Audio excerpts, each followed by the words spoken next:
Have you ever had an experience when you felt really strong attraction for someone? You met them like 5 minutes ago and you have been talking, you exchange contacts, and it feels really great. Later on, you talk for hours and hours, and it all ends up with this big fiery sex dance. You immediately develop strong feelings for that person, and everything seems really great. For a few months, life is wonderful, everything is perfect, and the way the person makes you feel is just so amazing. You think for yourself, this must be the one. Well, and then problems start to arise. Suddenly, you find yourself in these tense and dramatic arguments and conflicts, and it seems that just keep coming back. Doesn't matter how much you try to talk about it, and it never ends. Short time later, you feel like you just can't stand that person anymore, and you call it quits. You break up, and you have to deal with a broken heart. When you feel better and you're back on your feet, you accept that that was simply not the right person, and you put yourself back into the dating pool again. You meet new people, and you try to find this spark or chemistry you felt with the last one. You meet so many new people, but no one seems to really have that spark or that something you felt before. Until after some time, you do meet someone, and the whole cycle starts anew.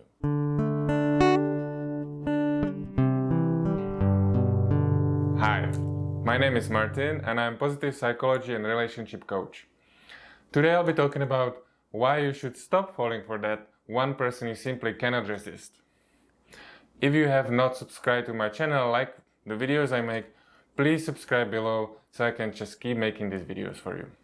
Now, maybe you're asking, what's the point of having a partner you don't really feel this strong attraction or spark or chemistry right from the start, right? What's the point of even thinking about having a relationship with that person? Well, this is exactly the reason why you will have a really hard time finding a partner who can really meet your needs. Okay, it's not my way to simply throw in some arguments and statements and have no explanation to back it up. So let's take a look why picking a partner who you feel like on fire just from a very short interaction is a recipe for disaster and a broken heart. We all know that as human beings, we really are attracted to this familiar comfort zone. We want to stay in our familiar area and place we have always been. And that's simply how the brain works. It is attracted to something it already knows. Because, let's admit it, being in something unfamiliar feels uncomfortable and scary and confusing. As the popular writer and couples therapist and psychologist Herbert Hendricks describes in his book Getting the Love You Want, our mind is like a sponge, especially when we are a baby, and it absorbs any kind of energy, emotion, and behavior from all the people who take care of us. And all this absorbed information creates something he calls the imago. And the imago is the subconscious image of the familiar love. In other words, our imago is a combination of personality characteristics of all the people who took care of us. This is how we have learned what it means to be attached and how love feels for the first time. And what happens next? You guessed it. In our life, we look for this imago in our romantic partners and relationships. So, when we meet someone who has the same energy, talks, compliments, touches us, laughs in the similar way as our caretakers did, we feel really strong attraction to them. In the same way, it's the same thing for the negative emotions or negative aspects of our imago. Which means if someone is angry in the same way, critical, anxious, judgmental, neglecting or dismissing of us, the same way our caretakers were, we feel this unexplainable attraction towards them. We feel like we have found this missing piece of ourselves we have been looking for, and we cannot explain why. We just feel really good and familiar around that person. You might wonder, but why is it bad to choose someone based on feeling really good and familiar and attracted to them? Well, let me explain why. Because choosing someone by your imago does not necessarily mean that this person can have the relationship you want. It doesn't mean that this person can meet the needs you have. What happens is that after the pink glasses and all the chemistry and on the feeling of new is gone, we end up with dealing with the real relationship needs of us and our partner. And someone who is an anxious person will have completely different need for a relationship than someone who is an avoidant person.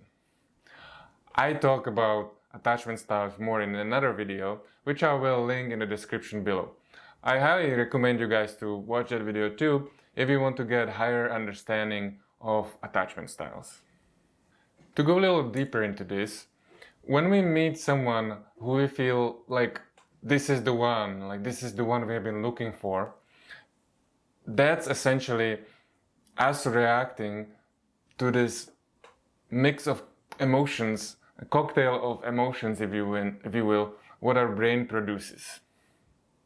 So when we feel this spark or strong chemistry for someone, we essentially are feeling this familiar feeling or emotions we felt as children, right? So it's like giving a sugar addict donut. It feels just so good and familiar. It feels amazing. I just don't know why, right? This is exactly the same thing happening. We feel this hit of this mix of emotions as we used to feel, and we haven't felt it for a long time. So it's like getting our hit. It's like getting our fix. And that's why we can't really explain why we feel so good around someone we meet. Because it's not really about them. It's really just about us, our emotions and familiar emotions we feel at that moment, and the imago we have created in our subconscious mind. Now, if you are asking then, how should I choose a partner then? Well, I'll give you 2 tips. First, work on staying present and mindful and observe yourself. Observe your behavior, your emotions, and observe how you feel around people, and especially the new people you are considering dating or being long-term partners. So stay present and observe what's happening inside of you. Second tip, have the conversation about your needs and what kind of relationship you want to have 2, 5, 10 years from now as soon as you can. It's better to have a conversation even though it might be a little uncomfortable right at the beginning than having a broken heart a few months later. Whew, that was a lot of information. I hope you learned something from this, and I hope it will save you some heartache in the future. Now, this is it for my video today. If you guys liked it and found some value here, please like and subscribe below. It will help me a lot. If you have any questions or you would like to work with me, please book a free consultation at www.milimarcenter.com. I'll put all the links in the descriptions below. And as usual, have a nice and wonderful day.